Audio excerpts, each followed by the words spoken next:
أعوذ بالله من الشيطان اللعين الرجيم. بسم الله الرحمن الرحيم. فوضوا أمري إلى الله إن الله بصير بالعباد. ولا حول ولا قوة إلا بالله العلي العظيم. حسبنا الله ونعم الوكيل ونعم المولى ونعم النصير. والصلاة والسلام والتحية والإكرام على الرسول المسدد المصطفى الأمجد المحمود الأحمد الذي سمي في السماء بأحمد وفي الأرض بأبي القاسم محمد، وعلى أهل بيته الطيبين الطاهرين المعصومين المظلومين المنتجبين الذين أذهب الله عنهم الرجس وطهرهم تطهيرا. وقل رب اشرح لي صدري ويسر لي أمري واحلل عقدة من لساني يفقه قولي. أما بعد، قال الله تبارك وتعالى في كتاب الكريم: بسم الله الرحمن الرحيم. يا أيها الذين آمنوا أطيعوا الله وأطيعوا الرسول وأولي الأمر منكم. صدق الله العلي العظيم. My respected elders, brothers and sisters in Iman across the globe, Salamun alaikum jami'an wa rahmatullahi wa barakatuh. Question: what is the leadership philosophy of Imam Ali alayhi salam? Keep that question in the back of your mind, inshallah. We will return to it. We've been discussing a conversation around Islamic philosophy, ethics, and ultimately spirituality. And we said that we bridge this conversation with our new topic of discussion, or the second half's topic of discussion, which is Imam Amir al-Mu'mineen. And we said that Imam Ali alayhi salam is perhaps the best example after Rasulullah of the best applied example of the theory that we discussed in the first portion of Islamic philosophy, of Islamic ethics, and Islamic spirituality. We see that embodied in the personality and the persona of Imam Ali alayhi salam. Therefore, his life is worth studying. Therefore, his life is worth analyzing. Therefore, his life is worth absorbing in our own lives so that we can have philosophy, ethics, and spirituality in our own lives and our own world. Therefore, we said that these are all principles that are laid out, not only for the Shia community to study the example of Ali ibn Abi Talib. Rather, it must be studied by other Muslims who are not Shias. It must be studied by the global community, whether they be Christian or Jewish or Hindu or Buddhist or whatever school of thought that they may adhere to. The example of Ali ibn Abi Talib can be extremely valuable in order to help the entire world live a more balanced, equal, and ultimately more tranquil life. Therefore, in tonight's discussion, I want to look at a few very important elements of the equation. I want to discuss some very important topics with respect to the leadership of Ali ibn Abi Talib. We highlighted and we understood that there were two faces of Islam after Rasulullah. One was the true face of Islam that was seen in the personality of Ali ibn Abi Talib, but there was another face of Islam that had emerged at the moment of Saqif of Banu Sa'da. That face of Islam that had emerged right after Rasulullah's death, or right in the moments where he's leaving this world, was a face of Islam that returned back to the era of Jahiliyyah, that returned back to the era of ignorance. One where tribalism emerged, one where favoritism emerged, which we'll see in a few moments, one where inequity emerged, where inequality emerged. All of these traits began to emerge. All of these things which the Holy Prophet spent 23 years of his life dedicated nonstop to abolish. He worked towards saying that there is no one better, whether it's an Arab or a non-Arab, doesn't matter. As long as you have taqwa, you are exalted and you are elevated. Taqwa is the only thing. God consciousness, piety is the only thing that separates people. But what happened after Rasulullah's leaving this world? A situation emerged where the tribalism emerged once again, where the favoritism emerged again. All of this began to emerge. And it was only when Ali ibn Abi Talib, Imam Amir al-Mu'mineen, came back to the position of leadership and he sat in the position of Rasulullah, where he established once again, the principles of Rasulullah with which to govern. Therefore, I want to discuss and look at tonight, number one, what were those elements that Imam Amir al-Mu'mineen discussed in his inaugural address? Let's finish off those that we began yesterday. What were some of the other points that emerged in the early days of Imam Amir al-Mu'mineen? How did Imam Amir al-Mu'mineen, Ali ibn Abi Talib, show his philosophy? How did he show his principles? How did he show the way he looked at the world through his actions and the words that he told the so-called companions after Rasulullah? And finally, I want to look at what were some of the merits that were highlighted by some of the companions of Rasulullah and the companions of Ali ibn Abi Talib during that difficult time where people could not express their views of Ali ibn Abi Talib? What were some truthful, righteous people stating? And what were those merits that they highlighted with respect to Ali ibn Abi Talib? And how that can help us understand how we should lead in our modern world, and how the world can get leadership and guidance, and how we can get leadership and guidance in our own communities. And from that community level, we take it on to the national level and the international level to bring peace and harmony to our world ultimately. Number one, I want to continue with the conversation we began the previous night about Imam Amir al-Mu'minin's inaugural address. And one of the statements he makes there at the forefront is he talks about how the first three khulafa came to power. A historical fact that there was a gathering at Saqifa of Banu Sa'da, which was a place that was a pavilion. Saqifa was a pavilion which was owned and was possessed by the Khazraj, for example, for this group. And at that point in time, Abu Bakr, in his famous statement at that moment, which is accepted by all Muslims, Shia, Sunni alike, it's in the pages of history, in the works of history of the historians of Islam, you'll find that he began to say to the people who are, for example, from Medina, the Ansar, and he began to tell them, because two groups emerged here. One group was the people who were the Ansar, the people of Medina, and the others were the Muhajirs or the Muhajirun, those people who came from Mecca. They left Mecca and then they came towards Medina. Those people were one group. The other group were those who were from Medina itself, the Ansar, the ones who Rasulullah and Amir al-Mu'minin and the others came towards from Mecca. The people who were Ansars felt they had a right over Khilafah. At the same time, these were the people who were the Ansar. The people who were Muhajirs, they also felt that they had a right. So the people amongst the Quraysh, they said, we have a right to Khilafah. At the same time, the people of Ansar, the Aus and the Khazraj being two main categories and two tribes under these categories, they said, no, we have a right.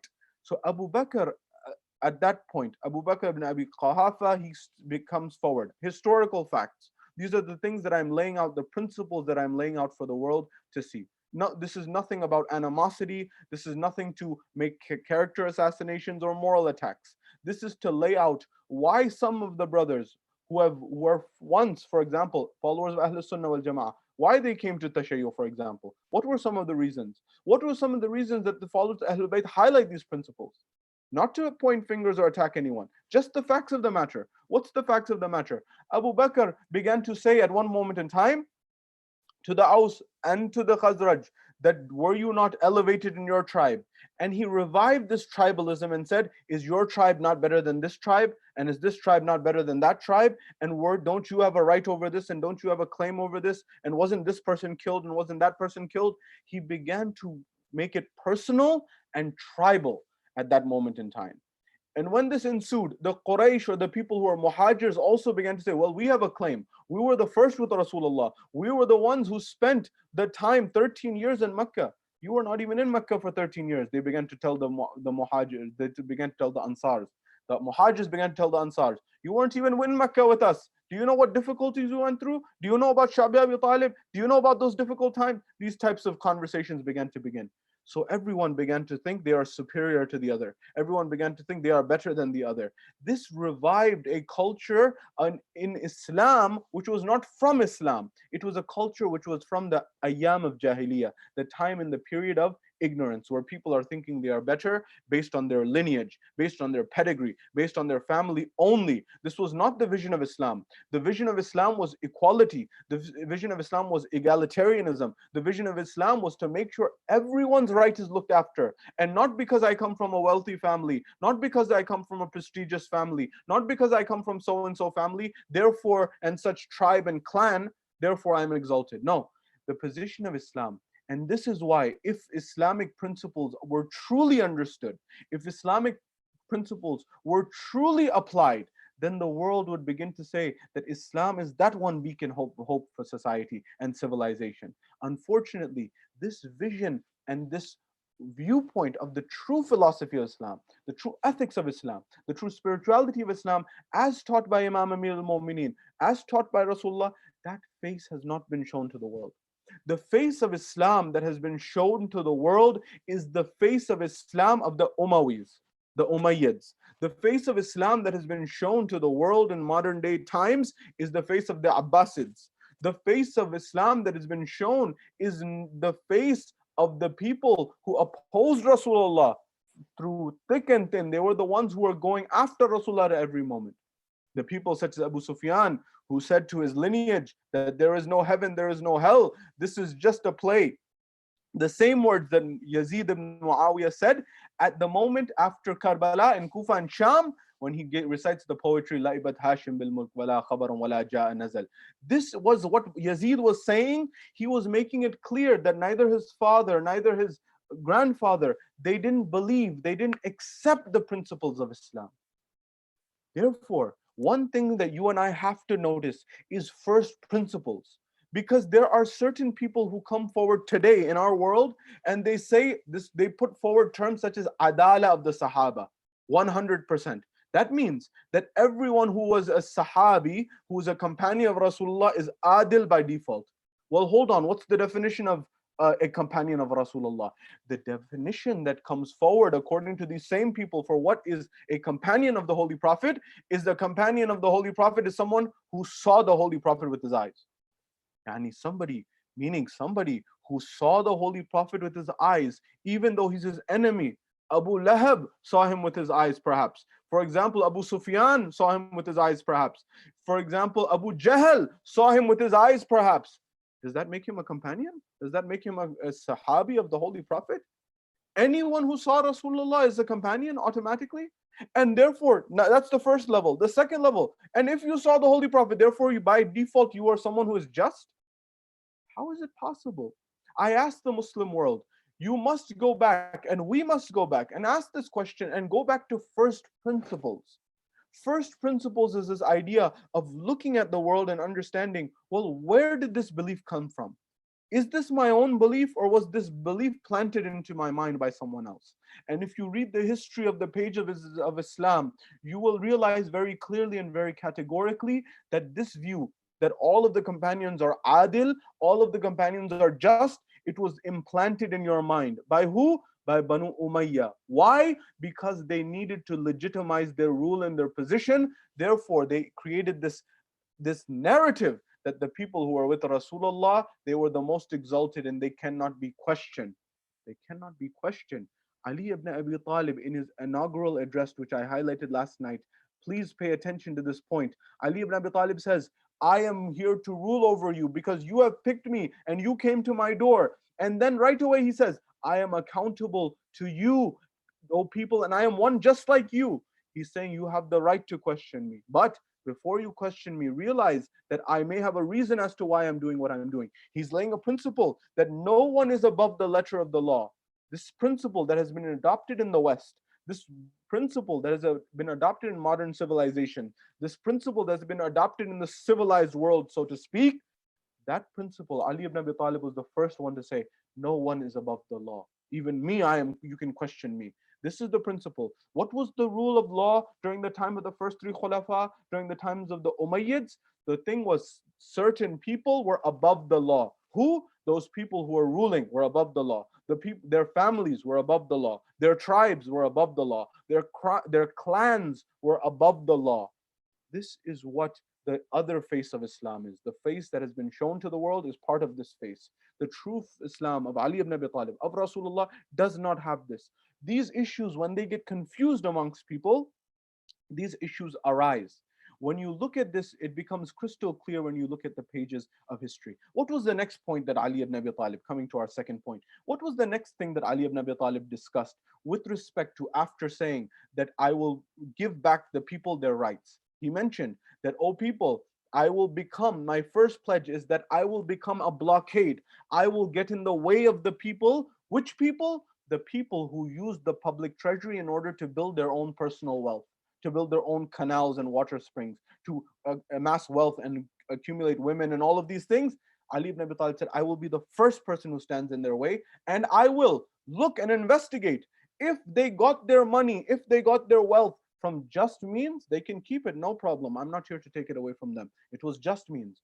But if they used unjust means, if they used unfair means, I will be the first person to remove this and give it back to the people. Give it back to the people that it belongs to.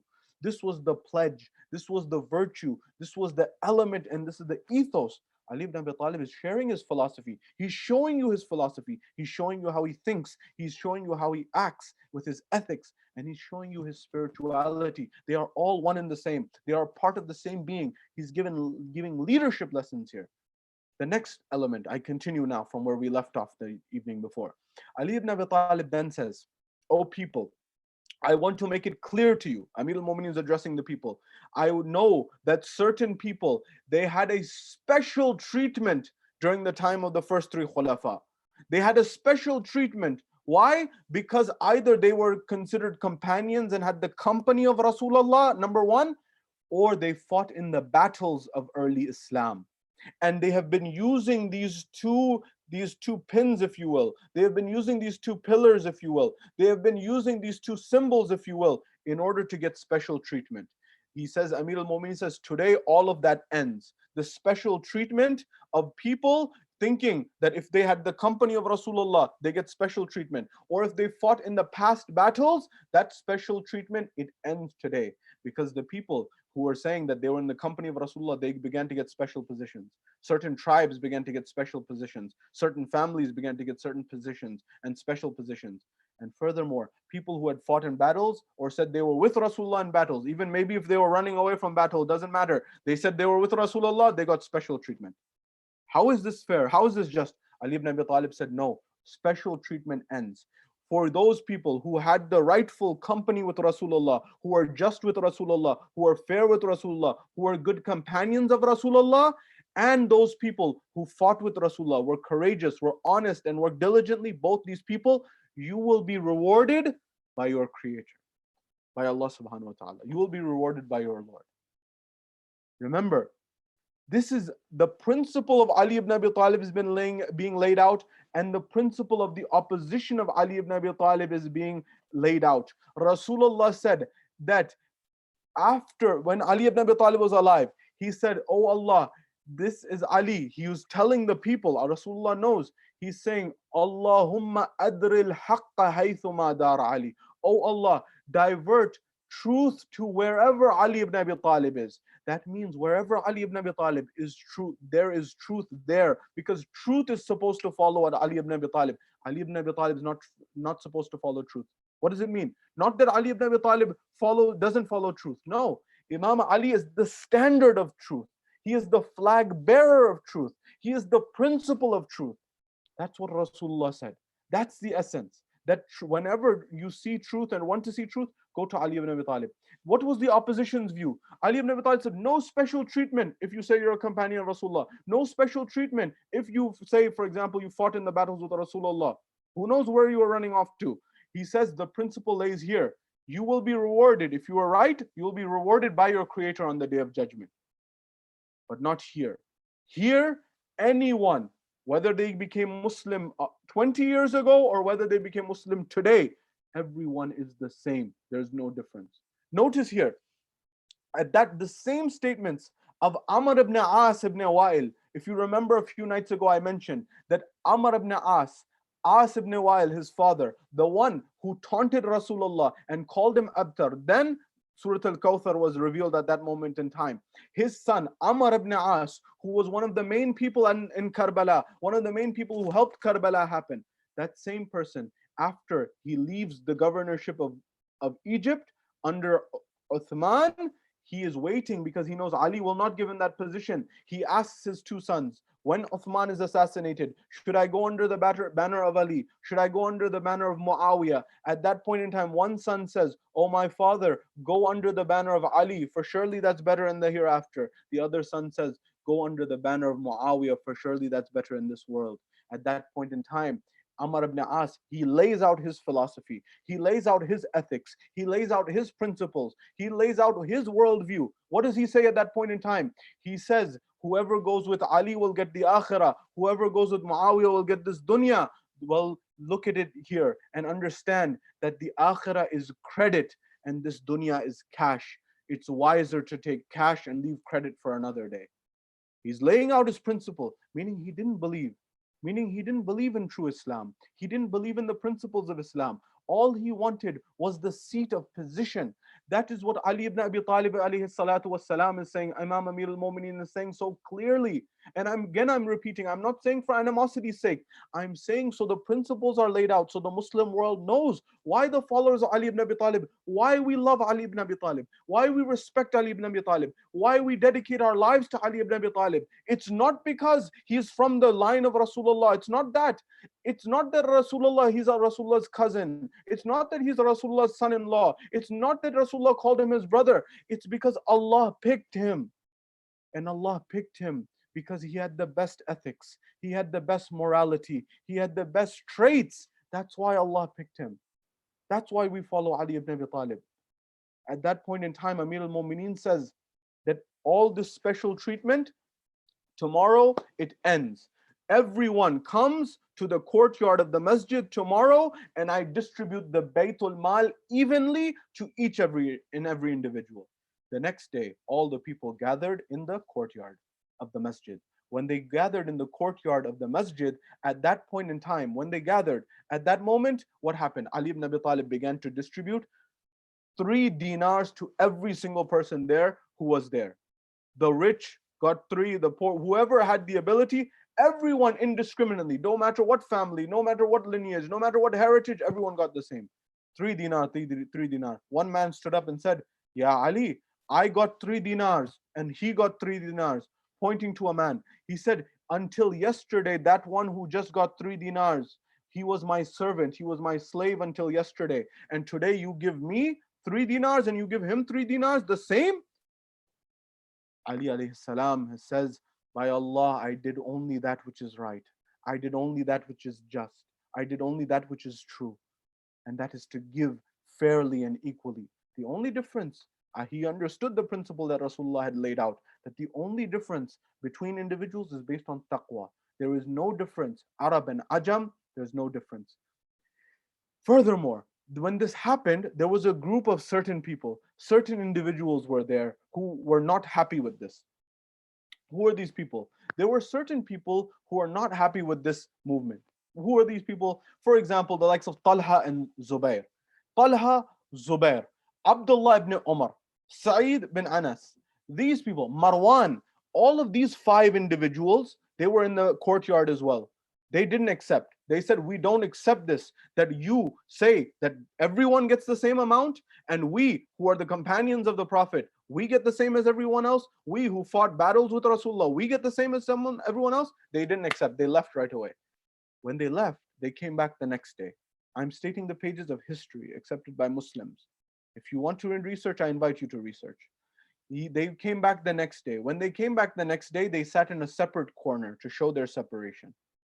When they sat in a separate corner, in order to show their separation, we're told there's a moment in time that they began to plot. When they began to plot and make their decision, we're told they send one ambassador amongst them, Walid bin Uqba. When they send Walid bin Uqba, they say, "Take our message." Walid goes to Amir al-Mu'mineen. Amir al-Mu'mineen, who's in his early days of leadership, Walid says, "Oh Abu al-Hasan, Ya Abu al-Hasan," referring to the title of Amir al-Mu'mineen. He says, "Assalamu alaikum wa alaikum salam." What is it? He says that you, Walid is saying, he's addressing Walid bin Uqba, he's addressing Imam Amir al-Mu'mineen. He says, "Until yesterday, if you look at the pages of history, you slayed members of our family." Look at what Ali ibn Abi Talib says here in response. And first notice what Walid says and notice Amir al-Mu'mineen's response. He says, "Until yesterday, you killed our own relatives. In fact, you killed my own father in battles in the past." And he highlights that you killed family members and relatives of the likes of Talha and Zubair and Sa'id and Marwan and these people and Abdullah ibn Umar. You killed their relatives. He says, "We will forgive. We will forgive that and we won't take revenge on you." Notice, we won't take revenge with you. On the condition of what? On the condition, number 1, that you let bygones be bygones. Whatever wealth was accepted, whatever wealth was accumulated in the past during the rulers of the first 3 Khulafa during their rule, whatever wealth was accepted during that time and gathered, let it be, let it pass. Don't investigate, don't take away people's property. He said, number 1, this is the first principle. Let there be separation. And number 2, those people who killed Uthman, the people who killed Uthman, capture their enemies and give them to us. let us know who they are, capture the killers of Uthman and give them and hand them over to us.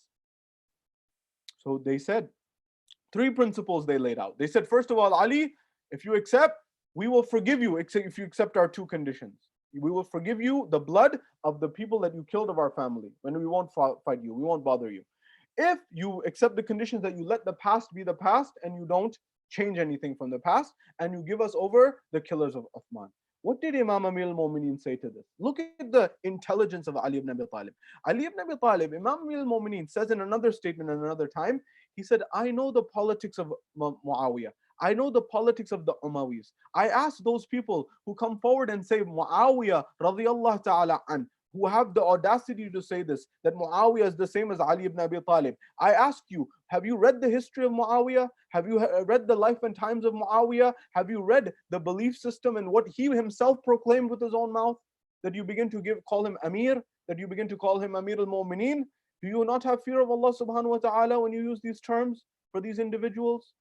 I ask this not because I am saying anything except the pages of history. Read the pages of history and it will become clear as day is for you, as it became for so many others who read the pages of history and came from following Ahl Sunnah wal Jama'ah or other groups within Islam. They came towards Tashayyu. Why? Because the truth became apparent for them that you cannot equate Muawiyah with the likes of Ali ibn Abi Talib. You cannot equate it. That's why the principles need to be laid out that I mentioned a few nights ago. Why this double standard in the Muslim world? Why this one standard for those people? What was the standard for those people who rejected Abu Bakr, the first Khalifa of the Muslims? What was that? They said anyone who rejects him is murtad, is someone who is apostate. He's left the fold of Islam. But when somebody opposed Ali ibn Abi Talib, what did they say? They began to say that person who opposed Ali ibn Abi Talib, that individual is that person who did an error in ijtihad. Subhanallah, how convenient. Because Talha, Zubair, Aisha opposed Ali ibn Abi Talib. Muawiyah opposed Ali ibn Abi Talib. This view of saying Abu Bakr's people who opposed him, they were people who were apostates. And the ones who opposed Ali, they just made a small error in ijtihad, in their deduction. This view is not the view of Muslims. This is the view that was implanted by Banu Umayyah in the minds of Muslims, and it reigns till today. Why? Because it's very convenient for political authority. It's very convenient for rulers, because it says, don't question the ruler, don't question, and only certain people can be questioned. Who? The people of justice, such as Ali ibn Abi Talib. Them, you can question them. But people who don't have the ethics, who don't have the principles, don't question them, because they're appointed by Allah subhanahu wa ta'ala. We are having this conversation in order to clarify these double standards for the Muslim world. Ali ibn Abi Talib responds to Walid bin Uqba. He says, you gave me these three conditions. As for the first one, you say that I killed your relatives. He says, it is not a personal matter. I fought those people who I fought because it was a matter of truth and falsehood. It was a battle of truth and falsehood. If you understand the manhaj, if you understand the school of thought of Ali ibn Abi Talib, you will understand Karbala, and you will understand the principle and the viewpoint of Huseini ibn Ali ibn Abi Talib. If you understand the principle of Ali ibn Abi Talib, you will understand the principle of Rasulullah. This is why what happened in Karbala happened because of the philosophy and the viewpoint of the Umayyads, the philosophy and the viewpoint of those people who opposed Ali ibn Abi Talib. What happened? Ali said, as for me killing your family members, it was a personal matter. No, it was not a personal matter. It was a matter of truth and falsehood. I was not killing them as individuals. I was fighting on the side of truth against falsehood. If you have a problem with it, take it up with falsehood. Go and take falsehood and find falsehood in court and take it against falsehood. It's not against me. Take it up with your creator on the day of judgment. I was fighting on the side of truth against falsehood. It was not a personal matter. Number one. Number two, with respect to you saying, let bygones be bygones, let the past be the past, and let us start a new turn over a new leaf and turn a new page in history, and let the wealth that they accumulated be, and don't question it and don't take it. With respect to that, I have to tell you, Ali ibn Abi Talib states that it is my responsibility and obligation to return the right of the individual who has been oppressed back to them. That is my responsibility and my duty, and I cannot withdraw from it. I cannot move back from it. It is my responsibility and my obligation to ensure that truth is established. Even if it has been delayed, I must give them back their right. And as for number three, you say the people who killed Uthman, the people who killed them, that I hand them over to you. I tell you by Allah, if I knew who were the people who killed Uthman, I would have taken and made sure that justice was administered and made sure that those people were punished as they should have been punished. Look at Ali ibn Abi Talib.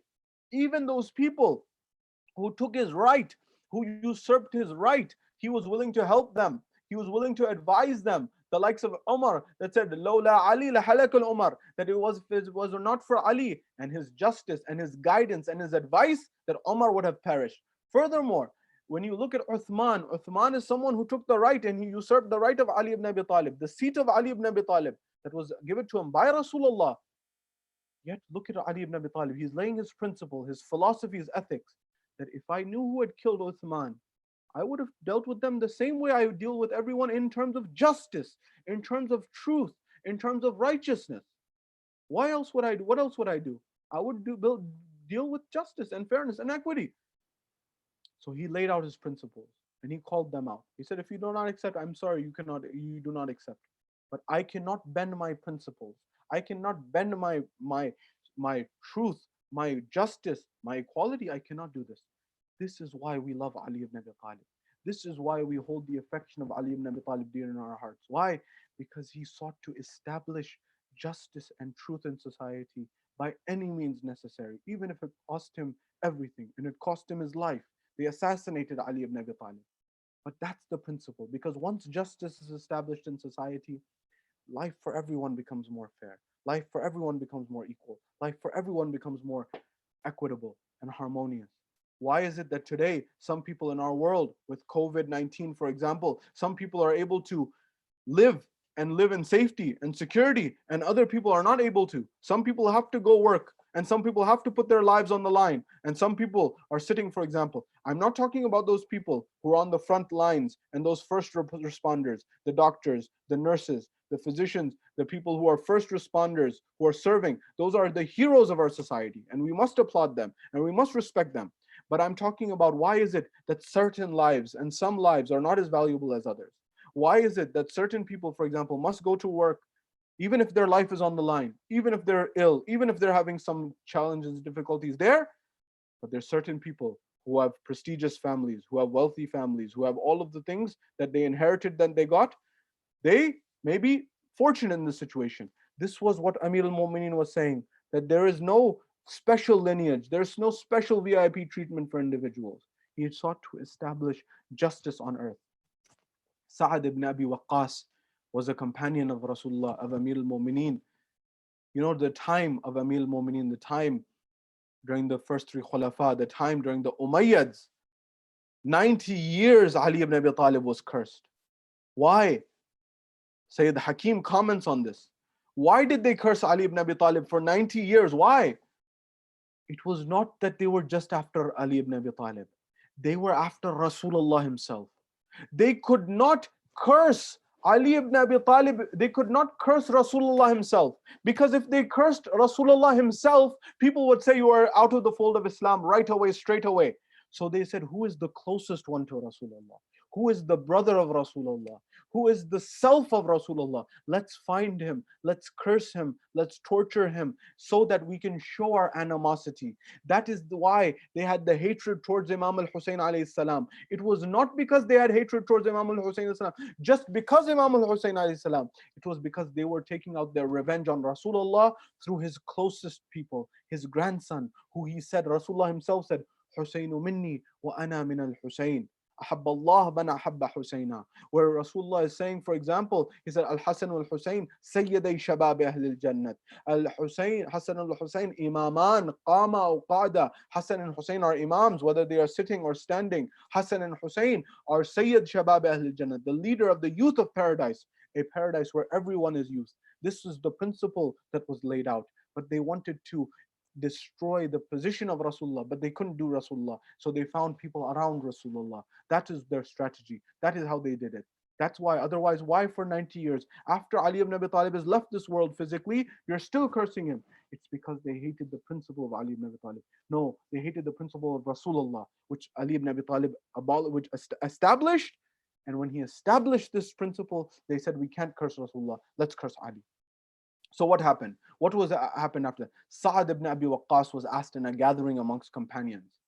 The Shia, who said the Shia don't accept companions? The Shias have the most love and respect for the companions of Rasulullah. The Shia love the likes of Salman. The Shia love the likes of Abu Dhar. They love the likes of Ammar bin Yasir. We love those companions of Rasulullah, the true companions of Rasulullah. Who says that the Shia don't accept? We ask the only question, that is, are all companions created equal? Is anyone, and what is the criteria? Anyone who saw Rasulullah, is that sufficient to really be a companion? Establish the definition of what is a true companion and ask the question, what makes sense? What is logically acceptable in this scenario? And the truth will become apparent to you. Sa'ad ibn Abi Waqqas was asked, what are the fadail of Ali ibn Abi Talib? What are the merits of Ali ibn Abi Talib? In a gathering of open. Now the situation was very difficult where you could not recite the fadail of Ali ibn Abi Talib in public. Around that same time, just to give you an example so you understand, when Sa'ad ibn Abi Waqqas was asked about this, around the same time, they asked Abu Huraira. Abu Huraira, the historian, or the one who was the traditionalist who wrote down the traditions, they say, or some say even created them. Nonetheless, this individual, when he was asked, can you tell the fadail and the merits of Ali ibn Abi Talib? Do you know what his response was? Not according to Shias, according to all Muslims. Do you know what his response was? The response of Abu Huraira? His response was, Inna lillah wa inna ilayhi raji'un. At that moment, the man said, you're reciting Inna lillah wa inna ilayhi raji'un. Abu Huraira, I asked you a question. Tell me the fadail. Tell me the merits of Ali ibn Abi Talib.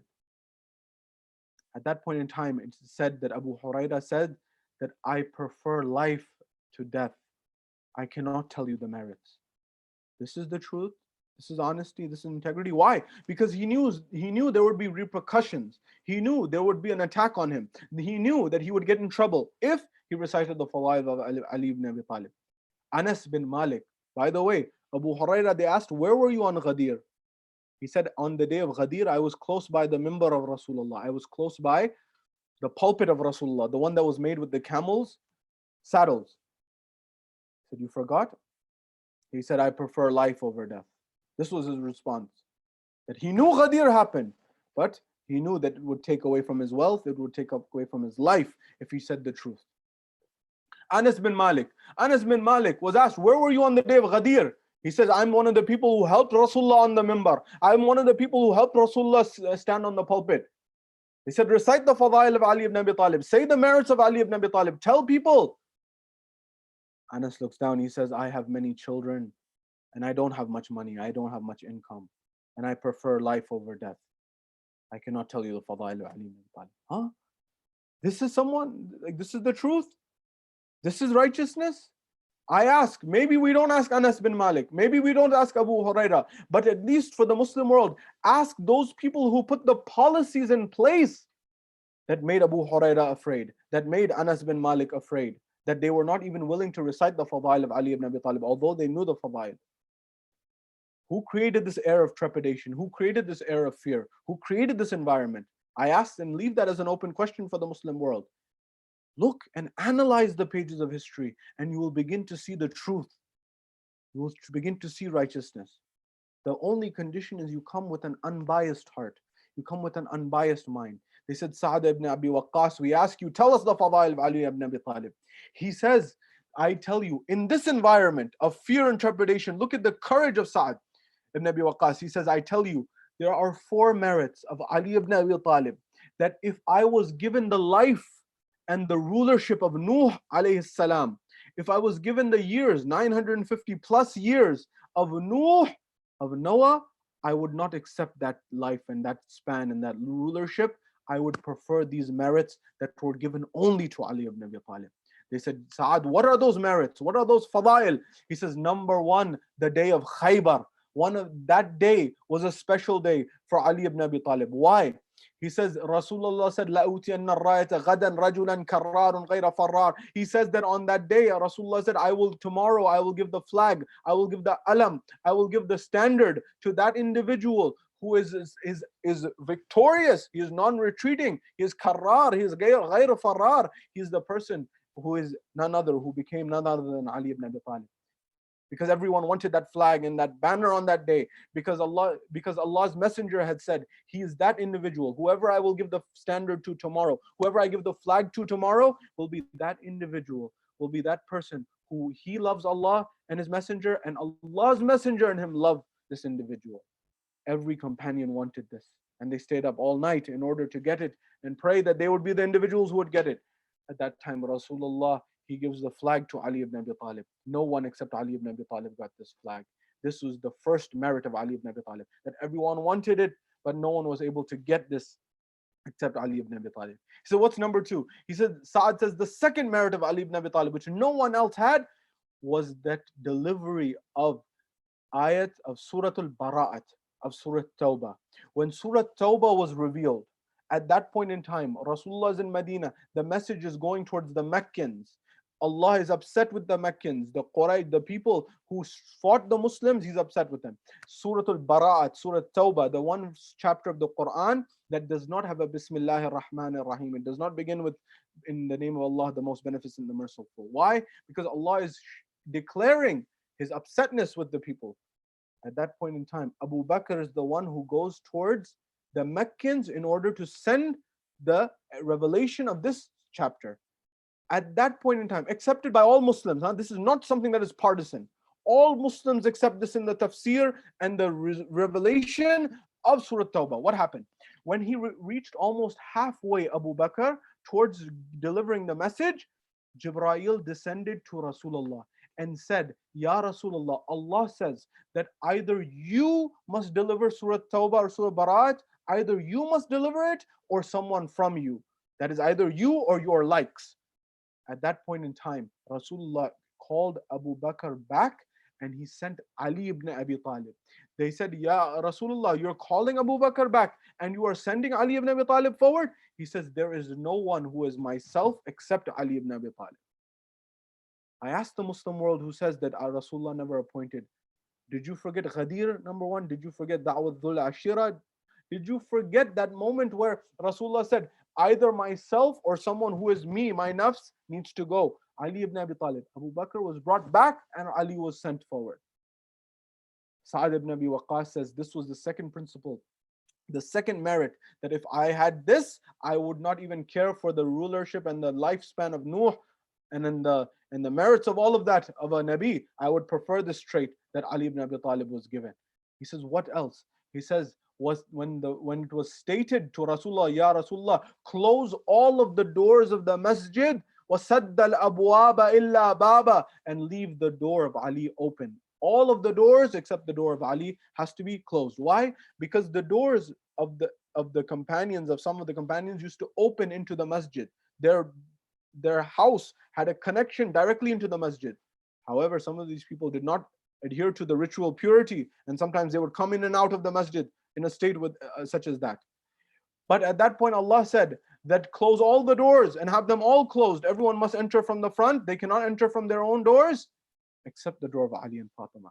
What was this principle? That Allah is highlighting, that understand their position, that they are the household of tahara, they are the household of purity, they are the household of piety, that they are the household of those who are the most pure of Allah's creation on earth. He said this was the third principle with respect to Ali ibn Abi Talib, that if I had this principle, if I had this gift that had been given, then there would be no other gift that I would want. And he said the final one is mubahala, where Allah subhanahu wa ta'ala has sealed this in the Quran with respect to this mubahala that happened between the people, that they said anfusana wa anfusakum, they said nisa'ana wa nisa'akum wa anfusana wa anfusakum. All of this, when the nafs of Rasulullah came, that yourself, none other than Ali ibn Abi Talib was taken. The same one, if you want the reference, mark it down. Tafsirul Kabir, Fakhruddin al-Radhi, in the tafsir of the ayah of Mubahila, he's not a Shia scholar, but he's saying that this sealed Ali ibn Abi Talib's position as the nafs and the closest person to Rasulullah. Because the ayah said, it captured that you bring yourselves and we'll bring ourselves. And Rasulullah took none other than Ali. This establishes the principle. Sa'ad said these four principles make Ali ibn Abi Talib of a greater merit than any other individual after Rasulullah. So I ask the Muslim world, do you understand the principles of Ali ibn Abi Talib? Have you tried at least? What are the principles of Ali ibn Abi Talib, and what are the principles that have been laid out by others? The face of Islam that has been shown today is not the true face. The face that has been shown in our modern world that's become popularized is a face that became popular under other rulers, under the Umayyads, under the Abbasids. Go back to the principles of Ali ibn Abi Talib, go back to the principles of Rasulullah, go back to the principles of God, of truth and equity and peace. We ask Allah subhanahu wa ta'ala to allow us to understand the philosophy of Ali ibn Abi Talib, the ethics of Ali ibn Abi Talib, the spirituality of Ali ibn Abi Talib. We ask Allah subhanahu wa ta'ala to allow us to understand the pages of history unbiasedly, fairly, justly, truthfully. We ask Allah subhanahu wa ta'ala to enlighten our hearts and illuminate our hearts and guide us to the straight path, the right path, the path of your messenger Rasulullah and his holy progeny, Ahlul Bayt alayhimus salam. And we ask you to hasten the reappearance of the Imam of our time, Imam Sahib al-Asr wal-Zaman, and allow us to be amongst his companions when he returns. Wa akhir da'wana anil hamdu lillahi rabbil alamin.